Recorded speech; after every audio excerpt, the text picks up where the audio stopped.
Bonjour à tous. Nous allons pour ce troisième cours nous intéresser à la notion de cinétique enzymatique, c'est-à-dire de vitesse de réaction. Et nous allons nous intéresser plus particulièrement aux enzymes michaéliens, c'est-à-dire aux enzymes qui ont été décrits par Michaelis et Menten et qui ont un fonctionnement qui est commun. Si l'on considère une réaction simplifiée suivant le modèle suivant, l'enzyme attrape son substrat pour former un complexe enzyme-substrat covalent. Cette réaction est réversible et décrite par des constantes de vitesse microscopique K1 et K-1. Le complexe enzyme-substrat covalent va ensuite être transformé et libéré en une seule étape, l'enzyme plus le produit, de façon réversible avec des constantes de vitesse K2 et K-2. La notion de vitesse d'une réaction enzymatique à chaque instant est donc liée à l'apparition d'une certaine concentration de produit au cours du temps ou à la disparition d'une certaine concentration de substrat au cours du temps. Le graphe qui est sur la diapositive vous montre donc la concentration du produit au cours du temps. On voit que cette concentration augmente au cours du temps jusqu'à atteindre un plateau. Ou alors, la courbe en vert vous montre la disparition du substrat au cours du temps. Donc le substrat diminue jusqu'à atteindre un certain plateau. La vitesse va donc être identifiée, être caractérisée par la pente de ces courbes à chaque instant. Donc à chaque instant de la réaction, si on veut trouver la vitesse, eh bien, on calcule la pente. Alors on voit que sur ce graphe, en fait, il y a trois parties si on considère la vitesse. Au tout début de la réaction, on voit bien que c'est là où la vitesse est la plus grande, hein, c'est là où la pente est la plus importante. Et d'ailleurs, on voit qu'au tout début de la réaction, cette pente, elle est constante pendant un certain intervalle de temps qu'on peut appeler delta t. On définira donc la vitesse que l'on va mesurer à cet endroit comme étant la vitesse initiale, caractérisée par delta p sur delta t sur toute la partie où la vitesse est constante. Et puis ensuite, on voit que cette vitesse, elle ralentit, elle devient plus faible, la pente s'aplatit, jusqu'à devenir nulle en fin de réaction. La réaction est terminée, soit on a 100% de produit et plus du tout de substrat, soit on a atteint un équilibre avec une certaine quantité de produit et une quantité de substrat restante, comme c'est le cas sur le graphe ici. Mais on voit que la pente est nulle, la vitesse est donc nulle. Je rappelle que l'enzyme ne change pas l'équilibre final de la réaction, et donc que cet équilibre final, cette quantité de produit formé, va toujours dépendre de la thermo et non pas de la quantité d'enzyme. La quantité d'enzyme va jouer sur la vitesse de la réaction et donc sur la pente. Alors, que se passe-t-il pendant cette période pendant laquelle la vitesse est constante et donc égale à la vitesse initiale? Eh bien, en vitesse initiale, on a ce qu'on appelle un état stationnaire pour ES. C'est-à-dire que la concentration en ES est constante. Or, la vitesse initiale de cette réaction, eh bien, sera proportionnelle à la concentration en ES. On dit que cette vitesse initiale, c'est égal à la constante catalytique fois la concentration en ES, et donc cette vitesse est constante. Ça se traduit sur le graphe en bas par la courbe en rose. Cette courbe en rose, elle vous montre la concentration en espèce ES, et donc on voit bien qu'au tout début de la réaction, eh bien, on a formation très vite de complexes ES, et que ces complexes ES, en fait, ils ont une concentration constante pendant un certain intervalle de temps. Pourquoi? Parce qu'à chaque fois qu'il y en a un qui se forme, il y en a un qui se dissocie, donc soit en E plus P, soit ça revient en E plus S, mais la concentration est constante, ce qui rend la vitesse constante. C'est ce qu'on appelle un état stationnaire pour ES.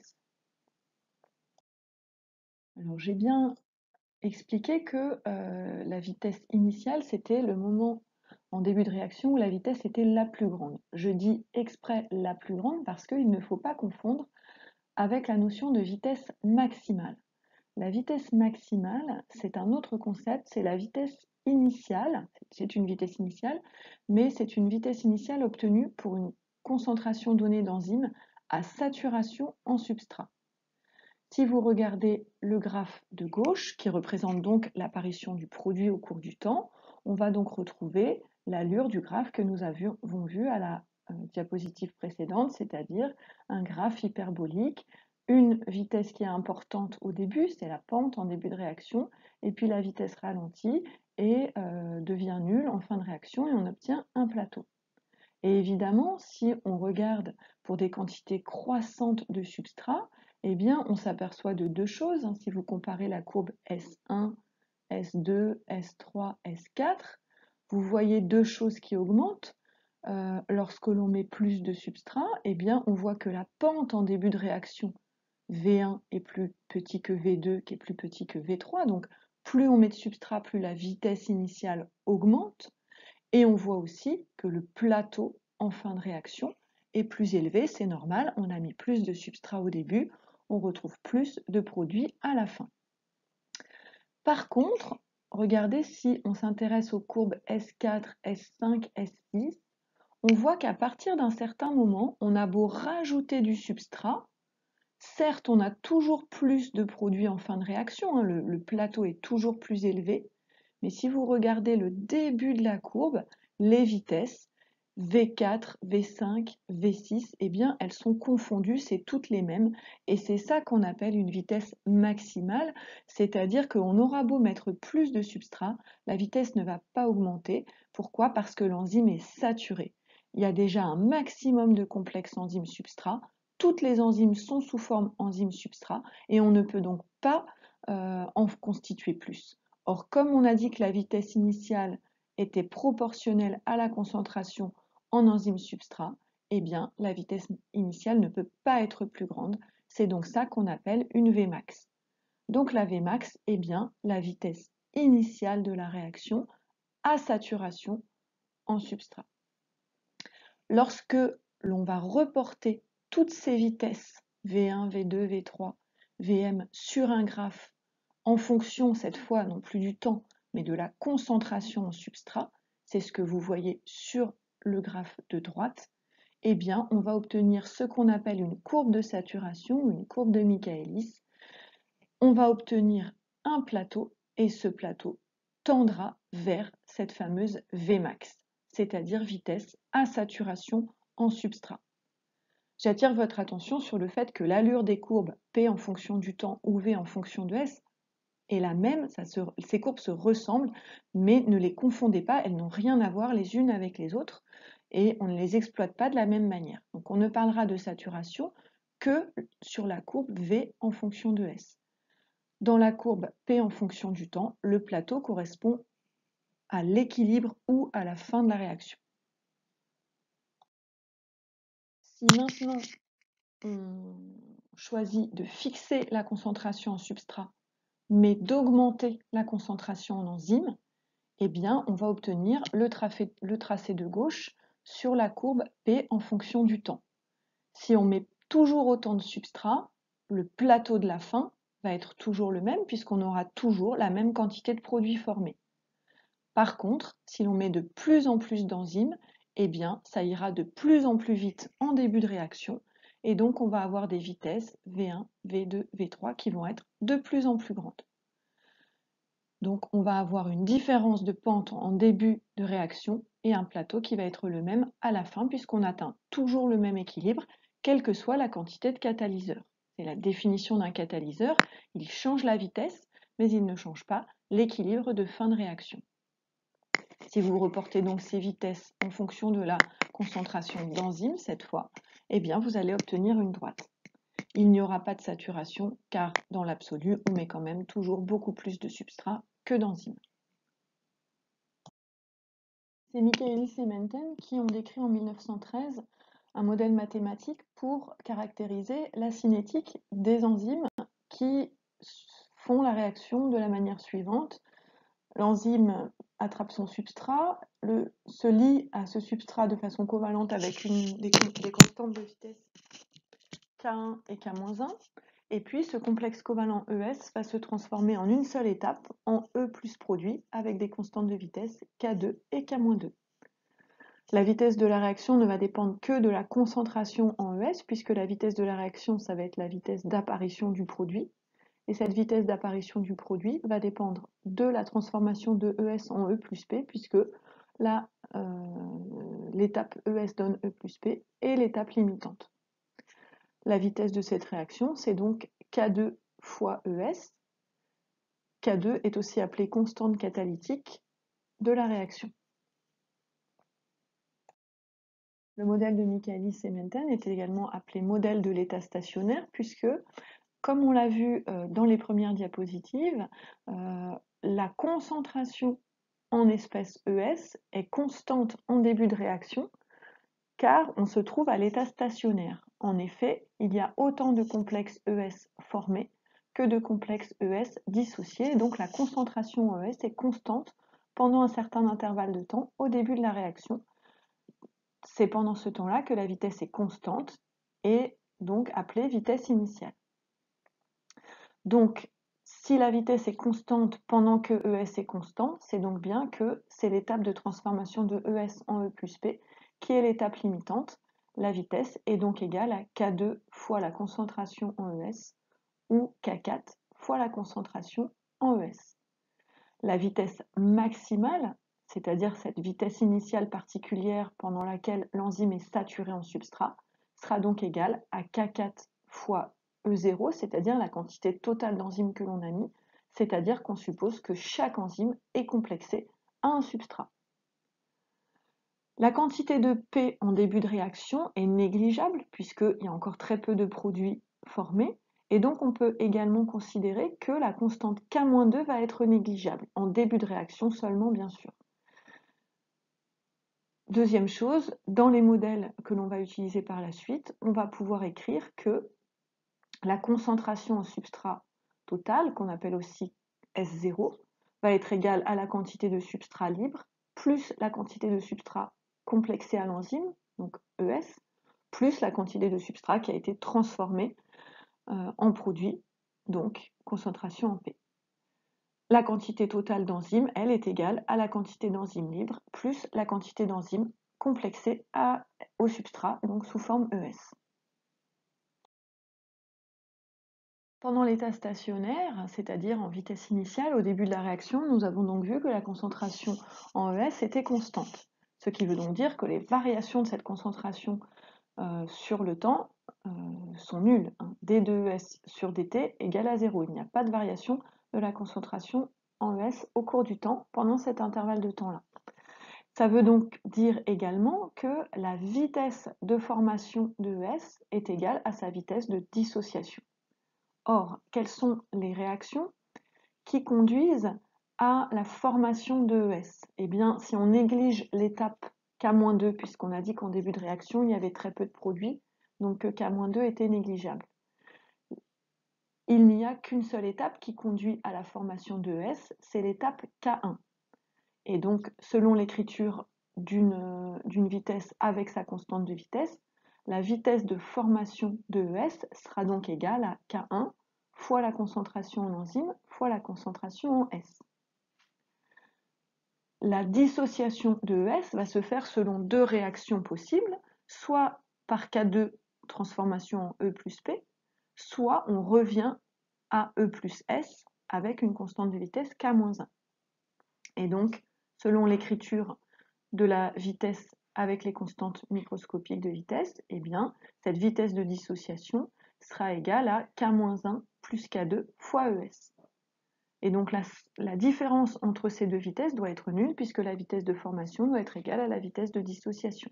Donc on peut écrire que K1 fois E fois S est égal à K-1 plus K2 fois ES.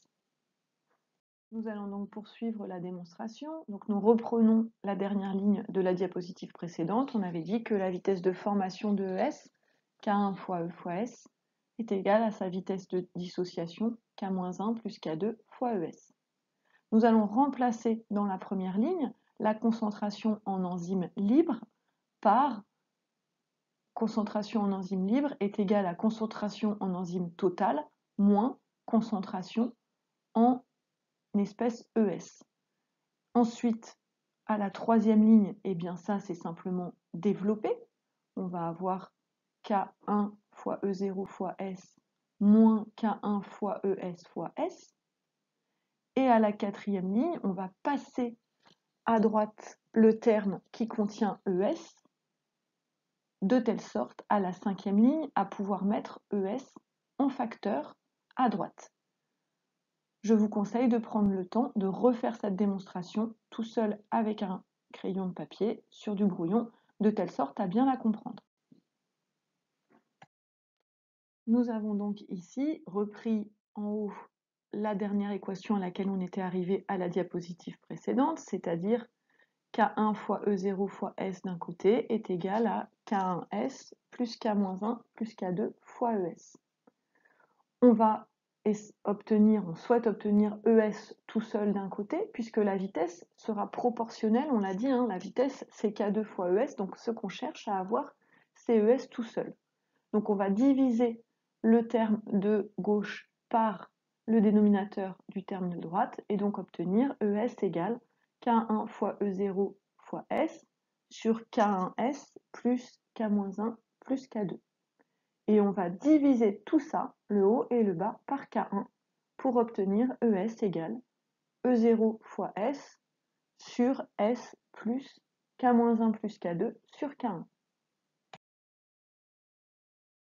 La vitesse V est donc égale à K2 fois ES, donc on peut multiplier tout ça par K2, et on va remplacer le terme K2 fois E0 par la vitesse Vmax que l'on a déjà décrit précédemment. On a dit que la vitesse maximale, c'était K2 ou K4, ça revient au même, fois E0, c'est-à-dire la quantité d'enzyme totale. On va également remplacer dans cette équation le terme K-1 plus K2 sur K1, qui est une constante, par ce qu'on appelle la constante de Michaelis, Km. On obtient donc l'équation en bas que vous devez retenir par cœur. La vitesse, c'est Vmax fois S sur Km plus S. Ça, c'est l'équation de Michaelis que vous devez connaître par cœur et comprendre sa démonstration que nous venons de faire ensemble et que je vous incite à refaire tout seul.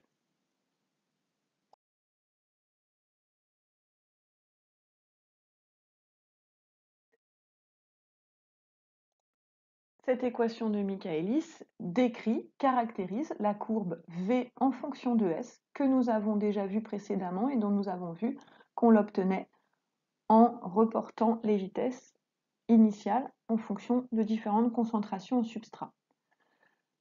Le plateau vers lequel tend cette courbe est donc la Vmax, et à demi-Vmax, l'abscisse à demi Vmax sera le Km. Il est très important que vous compreniez à quoi correspondent ces différents paramètres cinétiques.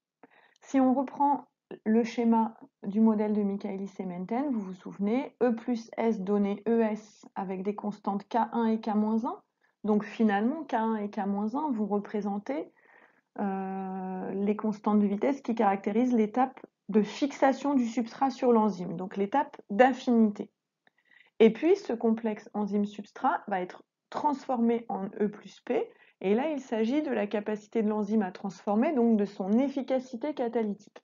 Et donc K2, qu'on appelle aussi K4, va être cette constante catalytique, donc capable de caractériser la transformation du substrat en produit, une fois que l'enzyme l'a attrapé. Alors si on prend l'écriture du Km, la constante de Michaelis, on voit que Km est égal à K-1 plus K2 sur K1. Donc Km, en fait, est une constante qui représente les deux étapes de la réaction. À la fois la capacité à fixer, donc l'inverse de l'affinité ici, puisque le KD, la constante de dissociation, c'est K-1 sur K1, mais représente aussi l'efficacité catalytique K2 de l'enzyme. La Vmax, elle, par contre, ne prend en compte que le K2 et pas K1 et K-1. Pourquoi? Parce qu'on l'obtient à saturation de l'enzyme en substrat. Donc l'enzyme, même si elle a une mauvaise affinité pour le substrat, comme on la sature, elle est obligée de l'attraper. Et le Vmax ne caractérisera que la vitesse en fait à laquelle l'enzyme, une fois qu'elle a attrapé le substrat, le transforme en produit. Ce K2, c'est aussi ce qu'on appelle le K4, c'est la constante catalytique et s'exprime en temps moins 1.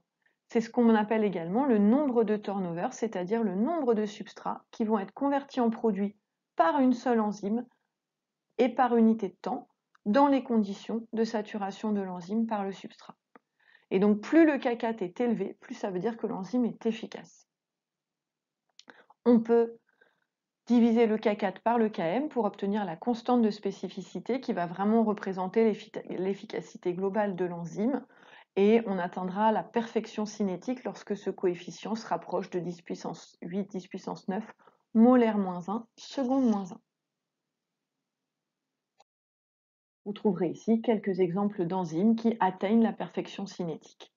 Donc ce sont des enzymes impliquées, l'acétylcholinestérase par exemple, dans l'hydrolyse d'un neurotransmetteur dans la fente synaptique, ou la superoxyde dismutase dans la destruction d'espèces superoxydes toxiques pour l'ADN.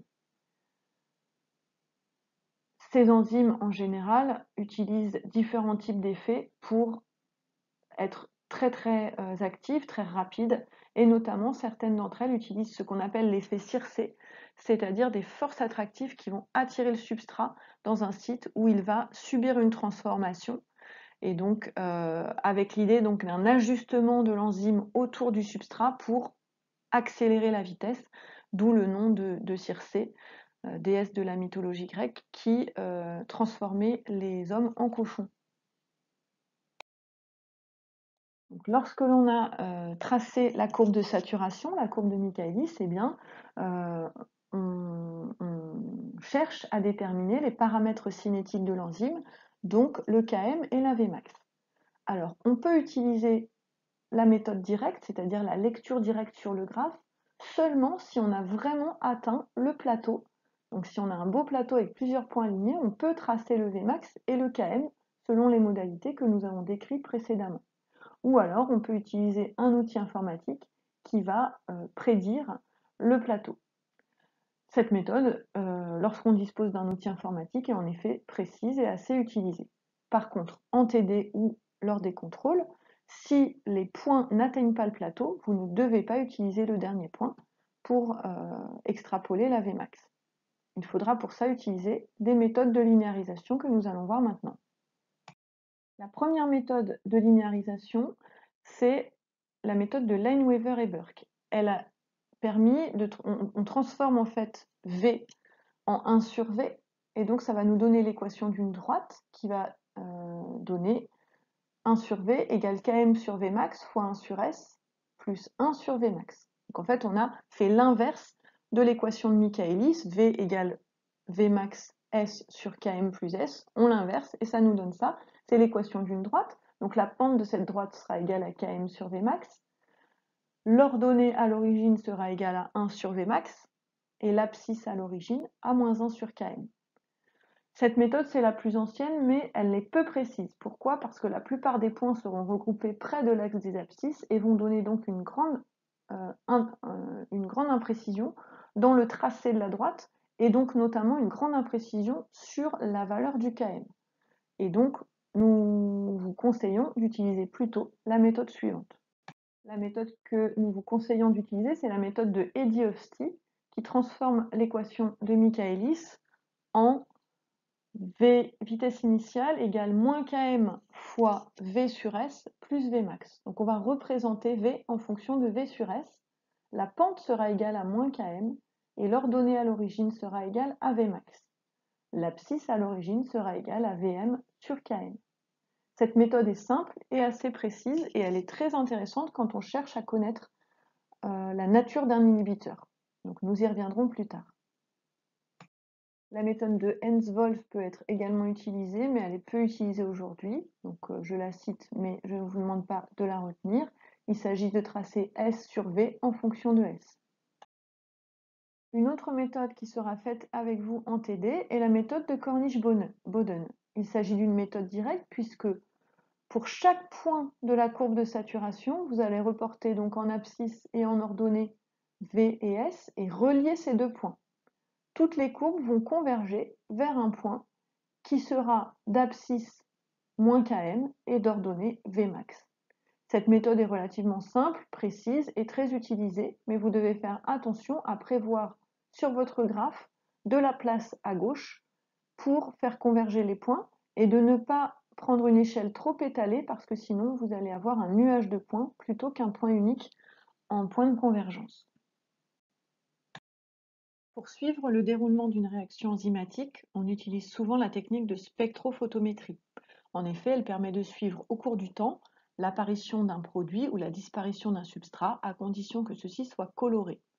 Ici, on prend l'exemple de la chymotrypsine, enzyme qui hydrolyse un substrat incolore en deux produits dont l'un des deux est coloré et absorbe dans le jaune. On peut donc déterminer la concentration du produit au cours du temps en utilisant la loi de Beer-Lambert, A est égal à epsilon LC. L'absorbance mesurée par le spectro étant en effet une relation linéaire fonction de la concentration pour des solutions diluées uniquement. Nous avons évoqué précédemment la numérotation, la classification des enzymes selon un numéro, et nous avons dit que ce numéro caractérisait la capacité d'un enzyme à catalyser une réaction donnée. Pour chaque enzyme catalysant une réaction donnée, donc portant un numéro donné, il peut exister ce qu'on appelle des isoenzymes ou des isoformes, c'est-à-dire des enzymes codées par des gènes différents qui certes catalysent la même réaction, mais avec des paramètres cinétiques Km et Vmax différents. C'est le cas ici par exemple pour la lactate déshydrogénase dont il existe une forme exprimée à 100% dans le cœur, la forme H, et une forme exprimée à 100% dans le foie, ou quasiment 100% dans le foie, la forme M. Dans les autres organes, il existe des combinaisons de cette forme composées de 1, 2 ou 3 sous-unités de l'une ou l'autre de ces formes. La forme H est la forme à faible affinité pour le pyruvate et la forme M à forte affinité pour le pyruvate. La forme M aura donc un Km beaucoup plus bas que la forme H. Nous allons nous intéresser maintenant aux différents types d'inhibition des enzymes michaéliens et à leurs conséquences sur les paramètres cinétiques de la réaction.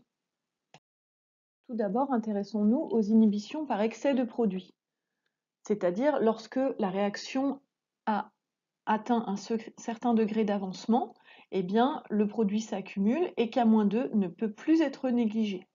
Donc évidemment, il s'agit ici simplement des réactions réversibles.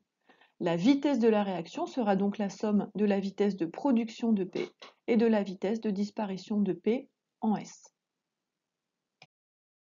Lorsqu'on s'intéresse aux inhibitions réversibles, on peut calculer le degré d'inhibition d'une réaction, qui est donc égal à la vitesse initiale en absence d'inhibiteur moins la vitesse initiale en présence d'inhibiteur, divisé par la vitesse initiale sans inhibiteur.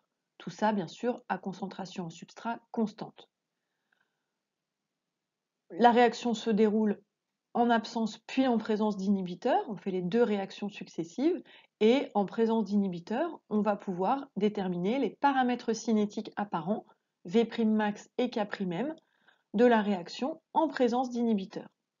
La variation de ces paramètres par rapport à la réaction sans inhibiteur va nous permettre de déterminer la nature de l'inhibiteur, comme nous allons le voir maintenant.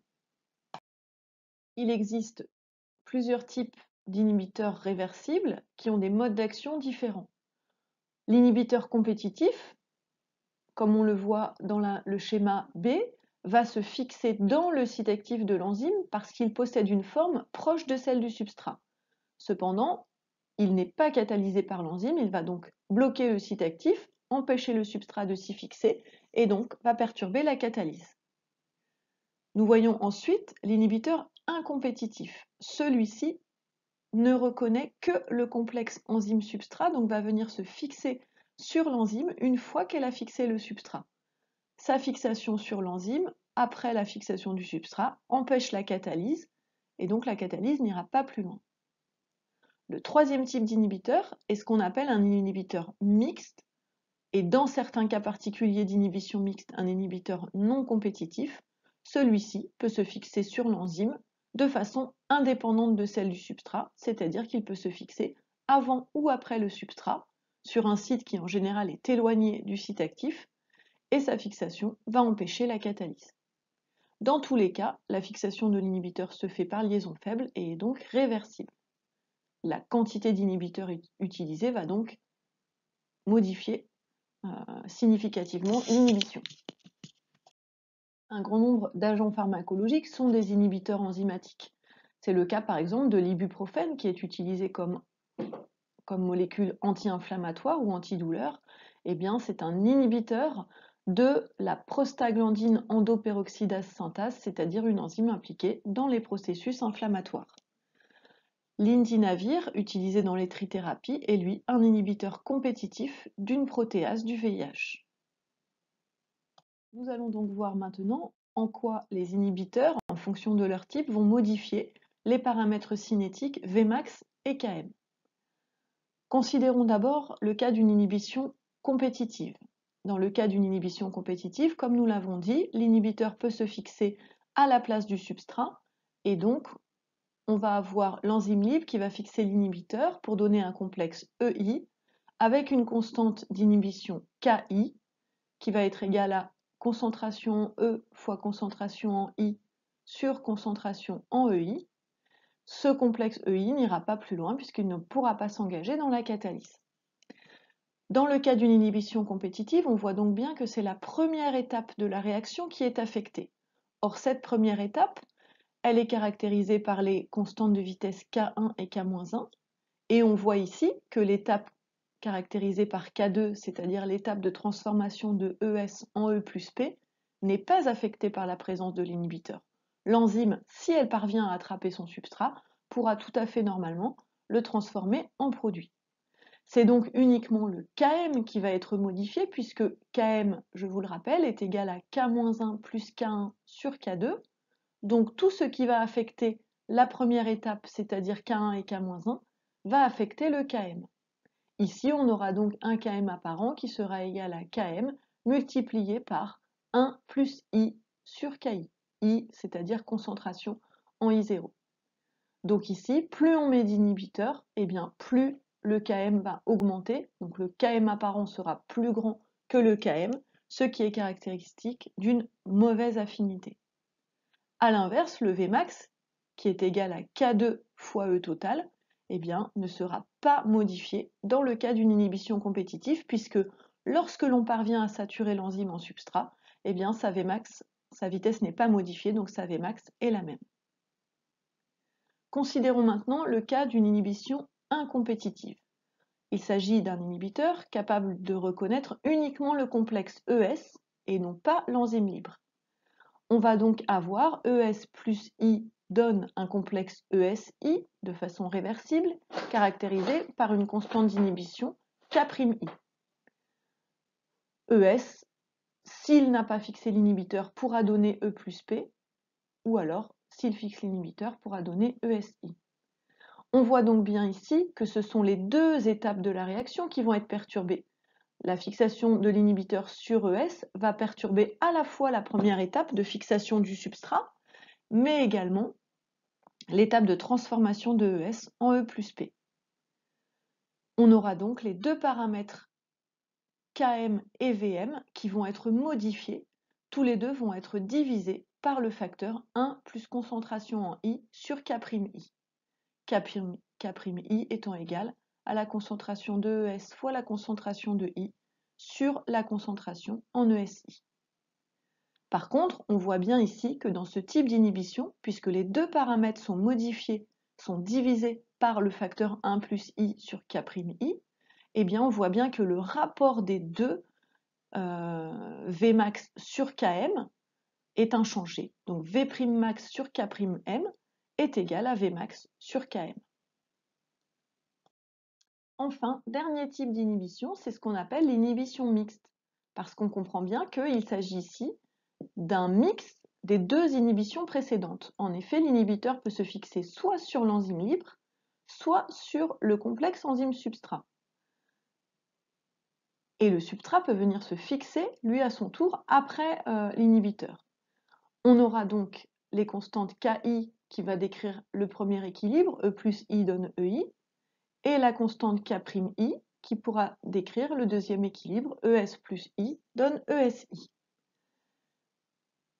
Les paramètres cinétiques vont donc être modifiés selon une combinaison des deux modifications précédentes, c'est-à-dire que Km va être multiplié par 1 plus I sur Ki, comme dans une inhibition compétitive, et divisé par 1 plus I sur K'I, comme dans une inhibition incompétitive.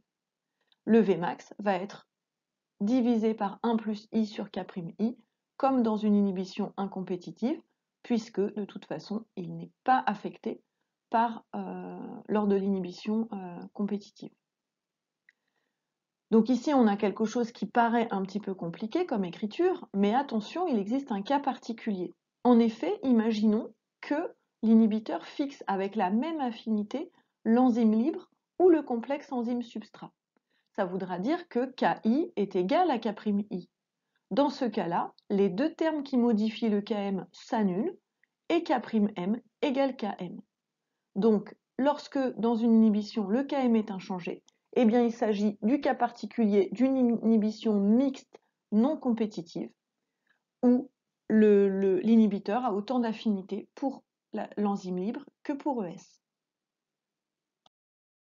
Lorsqu'on mesure les courbes de vitesse, donc V en fonction de S, pour ces différents types d'inhibiteurs, eh bien, on doit avoir des résultats différents en fonction du type d'inhibition. Ici, vous voyez sur la partie gauche du graphe que dans le cas d'une inhibition compétitive, le Vmax est toujours le même, c'est-à-dire que le plateau avec des concentrations croissantes d'inhibiteurs va être le même s'il sera obtenu pour des quantités supérieures de substrat, mais on tend vers le même plateau. Par contre, c'est le début de la courbe qui s'aplatit et le Km augmente. Dans le cas d'une inhibition incompétitive, la courbe du milieu, on voit que les deux diminuent. C'est-à-dire que le plateau s'abaisse, mais du coup le Km tend vers l'axe des ordonnées. Donc le Km est plus petit aussi. Dans la courbe de droite, on a une inhibition non compétitive. Le Vmax diminue, donc le plateau est plus bas, mais le Km est inchangé. Cette représentation n'est pas la plus pratique pour déterminer le type d'un inhibiteur, puisque vous voyez, ça n'est pas forcément très visible, on ne voit pas beaucoup de différence à l'œil comme ça entre les deux courbes de droite. Il existe une représentation qui permet de déterminer le type d'inhibiteur de façon beaucoup plus visible, beaucoup plus facile. C'est ce que nous allons voir maintenant. Lorsque nous avons étudié les méthodes de linéarisation, nous avons parlé de la méthode de Eddy-Hofstee. Dans cette méthode, on représente V en fonction de V sur S. C'est la courbe ici en noir, sans inhibiteur. On obtient alors le Vmax sur l'axe des ordonnées. La pente de la droite, c'est moins Km. Et l'abscisse à l'origine, c'est Vmax sur Km. On va pouvoir donc déterminer le type d'inhibiteur de la façon suivante. Ici, par exemple, si vous regardez la courbe en rouge, il s'agit d'une inhibition compétitive. En effet, on voit que le Vmax est inchangé, l'ordonnée à l'origine est la même, et on voit que la pente de la courbe augmente, c'est donc que le Km a augmenté. La courbe en bleu, au contraire, est celle d'une inhibition incompétitive, puisque cette fois, le Km va diminuer, mais la Vmax aussi va diminuer, mais le rapport des deux que l'on voit au niveau de l'abscisse à l'origine est inchangé. La courbe en vert, elle représente une inhibition non compétitive. Dans ce cas, Vmax diminue, mais la pente de la courbe est inchangée, et donc on voit une droite parallèle qui se trouve en dessous de la courbe sans inhibiteur. Cette méthode-là est donc très efficace pour trouver facilement le type d'inhibition. Cette dernière diapositive vous montre ce qu'il est possible de faire avec des inhibiteurs irréversibles. Un inhibiteur irréversible va détruire de façon irréversible l'enzyme en se fixant à elle et en général en entraînant son inactivation, voire même sa dégradation. Ce type d'inhibition peut se porter aussi bien sur les enzymes michaéliens que sur les enzymes allostériques. Cela va nous servir en biochimie pour établir parfois des cartes du site actif, mais ça va avoir un rôle quand on veut détruire de façon irréversible des enzymes, par exemple des enzymes virales, dans le cas des trithérapies anti-VIH, ou des enzymes issues de cellules cancéreuses, comme dans le cas des chimiothérapies. On utilise par exemple des agents alkylants inhibiteurs de la topoisomérase dans certaines chimiothérapies. On comprend évidemment que ces types d'actions vont avoir des effets secondaires importants et vont avoir des effets irréversibles sur l'enzyme et sur le fonctionnement cellulaire.